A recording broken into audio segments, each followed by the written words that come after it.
FPL Game Week 11 transfer targets, guys. In this video, we are going to be going through each and every single position, just figuring out who is the best transfer to bring in for that position, as well as taking a look at the wildcard and free hit for Game Week 11, and even asking the FPL Force a couple of questions that you have, which are a dilemma. So without further ado, let's get into it.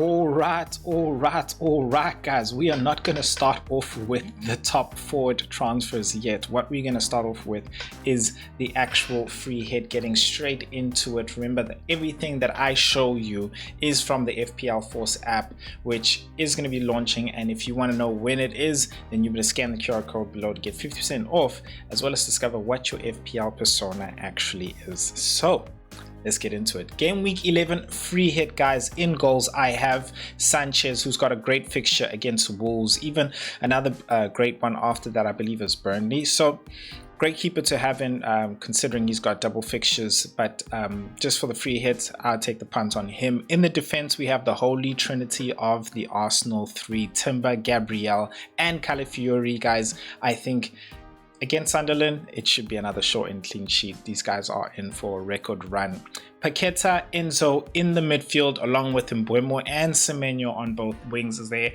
I think with Paqueta against Burnley, great punt to take, as well as Enzo against Wolves at home. Semenyo hasn't necessarily been performing, but his ownership does need us to have him in there as a force shield pick, as well as hoping we can get a return from him. And Mbeumo, the man who's been in form as well, not necessarily returning in the past game week, but still one of the best picks to have from Man United. In the strike force, in the formation of 3-4-3, we have Haaland, of course, with the captaincy, Mateta and a João Pedro.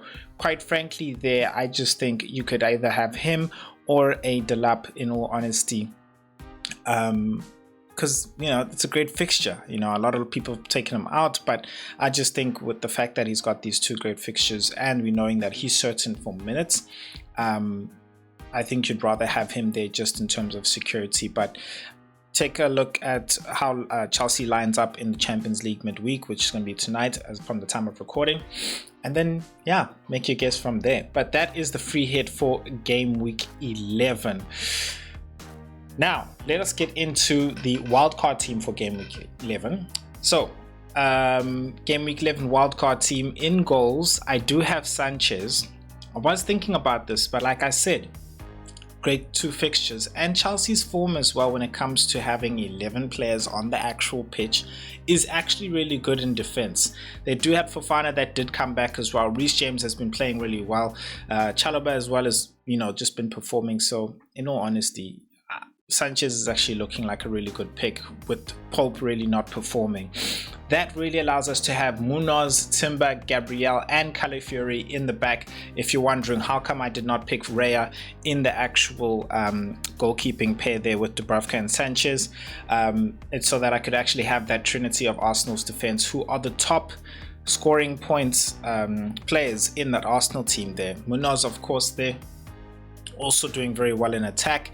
In the midfield, I've got Sa, Enzo, and Mbeumo. On the bench there, I have Minte, who's been doing well as well, and Lewis Miley being the dead spot in the midfield. But that dead spot could honestly be anybody. If you want to free up a couple of extra millions as well, he's 4.4. You could go all the way down. I think the cheapest is Bar from Sunderland or Brentford, and I think he's about 4.2. So really depends on you there in terms of your structure as well. Dead spot could necessarily move from the midfield to the strike force, which is really not bad as well. But reason why I wanted to have that in the midfield is because I just felt Danny Welbeck in the forward, along with Haaland and Mateta, make up a really good trio in terms of having form and even fixtures as well. I just feel like all three players have really great fixtures coming up. Mateta's ones have just come in. Haaland really is going to start turning from game week 13, and what Danny Welbeck has just really started his. This game week is against Palace, so it's one of those ones which you can sort of just ignore. But after that, having just had Leeds along with the next that are coming up, well, they're actually really looking good. We are big at the back with Virgil van Dijk as well. I do feel like this is sort of where we're migrating, and I feel like we might be sleeping on it. I said this before, the team of the season so far does have 5 at the back, so this might just be where we are. Virgil van Dijk, they are starting to look good with 2 wins off the back of their previous losses, as well as having just beaten Real Madrid 1-0. I know, it's kind of amazing. That means 2 clean sheets, so they are starting to look really good, and maybe a team we should be considered defensively as well. So it looks like Arne Slot has found the answer to his questions being asked by other teams as well. So their fixture's looking good really after this Man City game, so I think in terms of a wild card, it's still good to bring him in. And if you want to as well, I mean, you can bring in a Gakpo if you want to, you know. I think he's also another great option there if you want to move away from maybe an Mbuemo when you're not sure about having a Man United Arsenal asset, or if you want to just go 4 on the back, you can bring Virgil van Dijk down and upgrade maybe even Lewis Miley, or even just Minte and pick it up to Gakpo there as well. So yeah, plenty of options, ways to move it around, but that's the wild card, and I think the positions to think about if you wanting to wild card in game week 11. Now, before we go on to the top picks in each and every single position, let us hear a word from the FPL Force. Silence as the FPL Force brings wisdom. Now, to learn the ways of the Force, unlock your true potential, and rise to fantasy football mastery, you must subscribe. So, hit the subscribe button below and begin your journey to fantasy football mastery. May the green arrows be with you. You heard it from the FPL Force, guys. Now let us get into those top picks for the game week as well. Later on we will be asking the FPL Force his take on a couple of picks that we have been thinking about. But in the Strike Force, order is mixed up here. Don't ask me why. Fix that later. Mateta is honestly number 1. His ownership is already high, but what I like to do with the picks really is sort of discard Haaland, because you know he's like clear and obvious pick. But for those of you who haven't yet, Mateta is really the next pick in terms of that strike force, of course, as well as we'll talk about it later, even captaincy options as well, in terms of just having along the weeks. I mean, next game week he's got Wolves, another great week to even consider him as well, and then he's also got Burnley later on and Fulham as well, Man United at home, which is really great, as well as Man City at home. So looking at attacking wise, his fixtures actually look good, and performance radar I think is up in all points where we want to see it, with XG, XGI, as well as goals and points and bonus as well. So yeah, if you don't have him, he's the best guy to bring in. Next is, for me, Danny Welbeck. There's a huge debate between him and Igor Jesus. Igor Jesus, Thiago. Thiago, so sorry, my bad, from Brentford, the striker. I know, you know, everyone's scared about Danny Welbeck and the injury woes, as well as Hertzler not necessarily really being helpful when it comes to injuries and just knowing only on like the freaking day of the game. So that I totally get, but I can't ignore his form, 8.3, and his points per game right now, 6.1.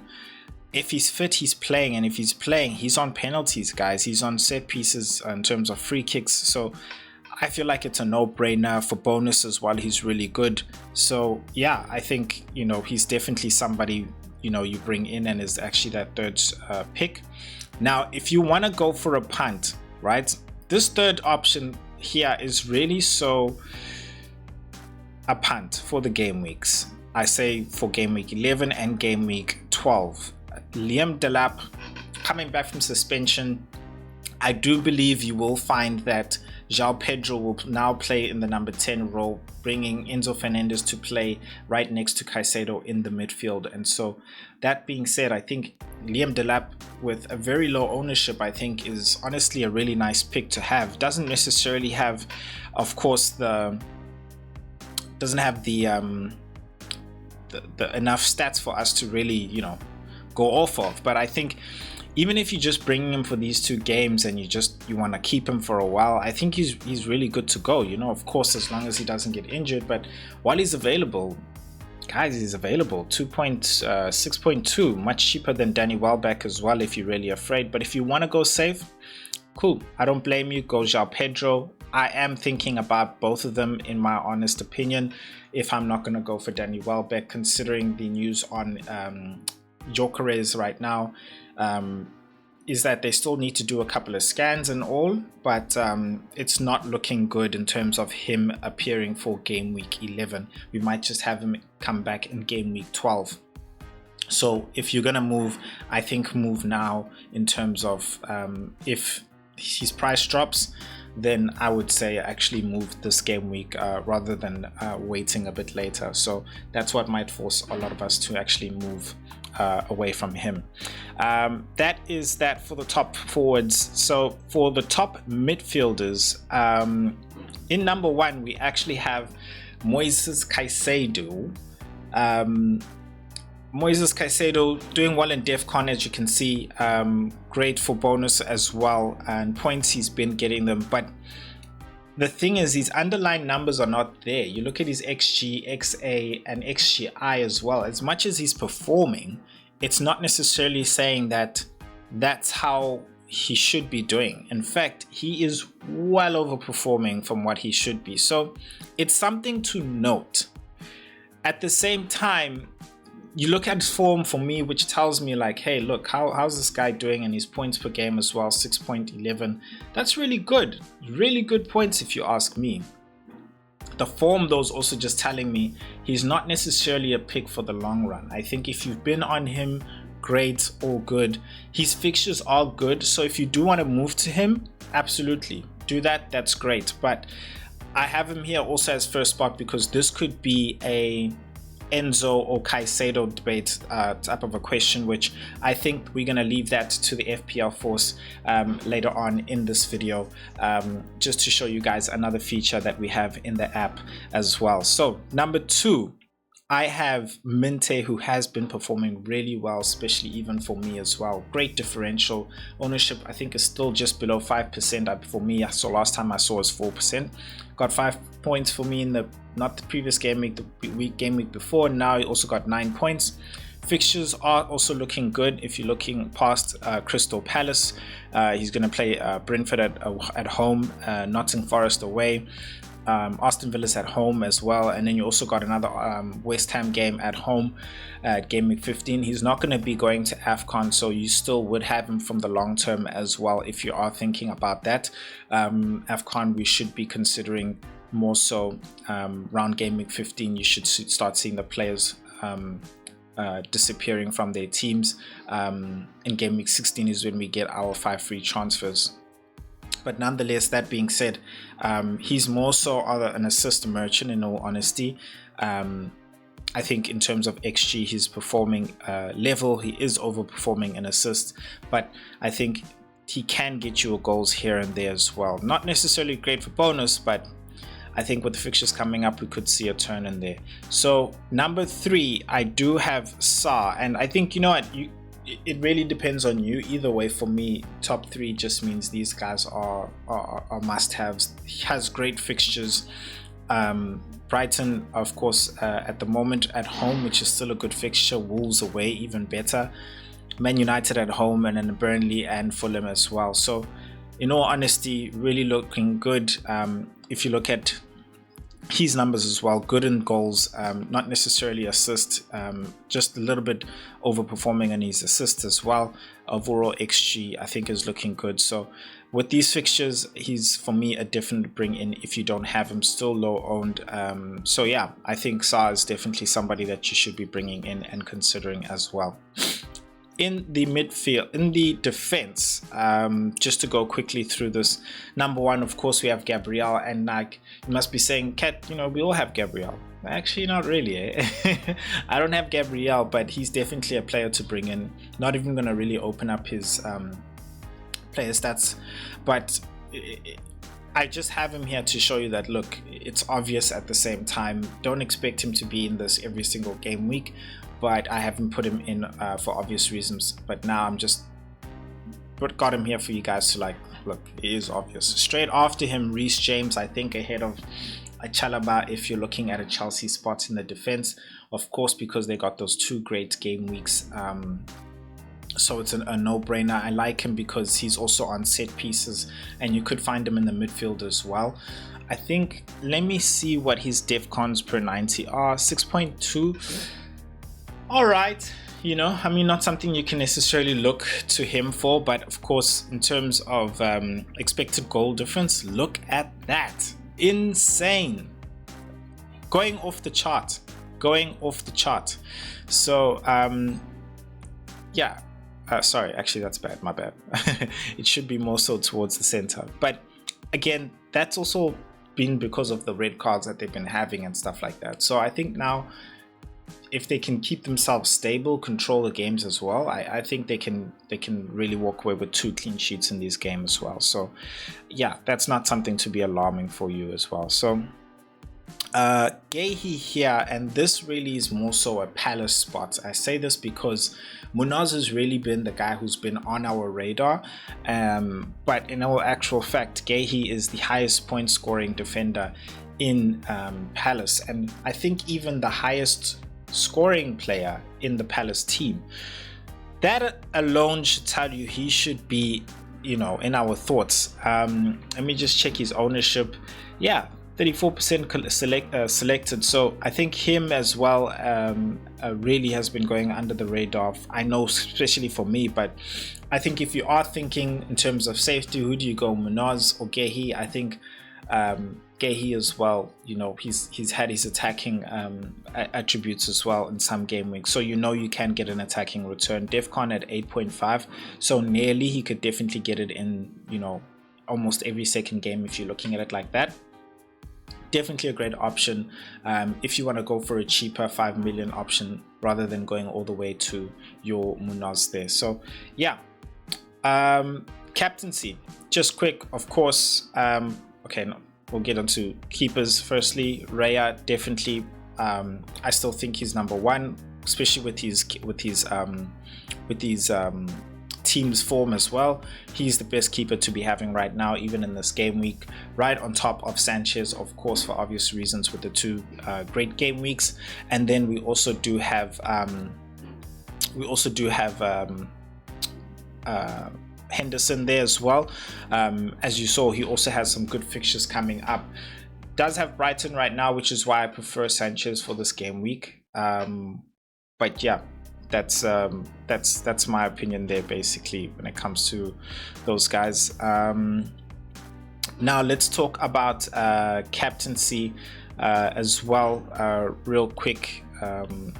Forgot to be changing those titles again. Moving things along with you guys. Cool. Captaincy again this game week. Speaking about it because every game week there's always the question as to whether or not is this the game week to go against Haaland. Now Haaland is playing against Liverpool, who does seem to have turned a corner in terms of their performance, even in defense. Should you do it? I think because Haaland is at home, no. Because he's at home. Does Liverpool look good? Yeah, absolutely. You know, I thought Mbappe was really gonna, yeah, just expose that space that they leave behind them, but they really did well to track back, and their rest defense as well also did really well. So City is different, of course, and that's why I also think that, you know, it being the fact that it's City and it's Haaland at home, I think it could go horribly wrong if you do decide to go against him. If you do decide to go against him, I think the safe option is still yet again a Gabriel. Even if he's not going to be giving you a 12-point return, I think in somewhat where you can guarantee a 6 points, and maybe even 8 points in actual fact. So as you can see, the expected points return is 8. Expected points is 8. So yeah, I think even that's good. If Haaland walks away with 10, it's not necessarily all that bad. Whereas Mateta, you can see there 5. So that's really expecting him to score a goal. And of course his appearance points. So if you want to go different, I'd say go Gabriel. Maybe try Mateta. And that's just expected, guys. Like, you know, predicted. Like, it's not to say that's what he's going to get, but it's what we're predicting, basically. So yeah, that's where I would go, basically. Now, the moment we've all been waiting for is asking the FPL Force the questions. So I think a lot of the questions we've been having is more so comparison questions. For example, these are questions that we can ask. So I think one is a lot of players have been asking questions about Saka as well, saying, is he worth it? Is he not? And that is also coming to question with Declan Rice's performance. So we can actually ask the FPL Force there as to like, hey, who do you think is actually a better player right now? And you can see Rice is the third actually best player right now. So if we actually say for number of weeks, we can even say compared for next weeks, we could say 4 weeks, right? And then we can ask the FPL Force, and the Force will bring its wisdom. Of course, give it time. Take your time, FPL Force, take your time, bud. So as my rank is an engaged knight, it says the Force has weighed the 2 parts. Saka fixtures rated 3 over the next 3 battles, form 4.3 projected 5.3. Rice fixtures very much the same, but his form is over and his projected points is also over, and it says the Force declares Rice as a stronger ally for his fixtures shine brighter and his form is steadier. So I think there you have it from the Force, in all honesty. I think another one we can also ask about is a Bruno versus Mbeumo, which in all honesty is, I think, another debate that we've all had. So if we can put in Mbeumo and Bruno, who are the top performing assets in Man United, and for me it's always been a short-term, long-term type of a debate, right? So long-term, we say Bruno because we think, and let's put this at 6 weeks, right? We think that, of course, Mbeumo is going to be gone for AFCON, so we feel like Bruno's going to be staying around. He's also on penalties. It's much better. The FPL Forces vision, Mbeumo form at 8.7, his fixture difficulty rating 3. And then predicted points 8.7, whereas Bruno has a form of 5.7 and 3, of course, because they're in the same team, but predicted points at 3. Key stats, XGI 5.4 and 6.1. Recommendations, own Mbeumo as fixtures outweigh the rivals' forms. So it's shown Mbeumo, and I for me, I agree with this because I feel like the fixtures are good. While you have him, do it. I feel like it's game week 14 and 15 for both of them, where I feel like Mbeumo's going to leave after that, and I think he's just going to do what he can for Man United while he's still there, and yeah, good.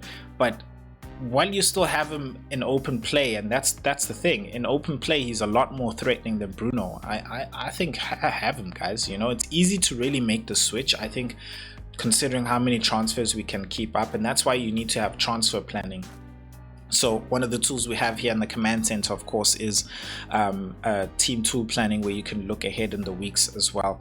But yeah, one of the great stuff we also have is benching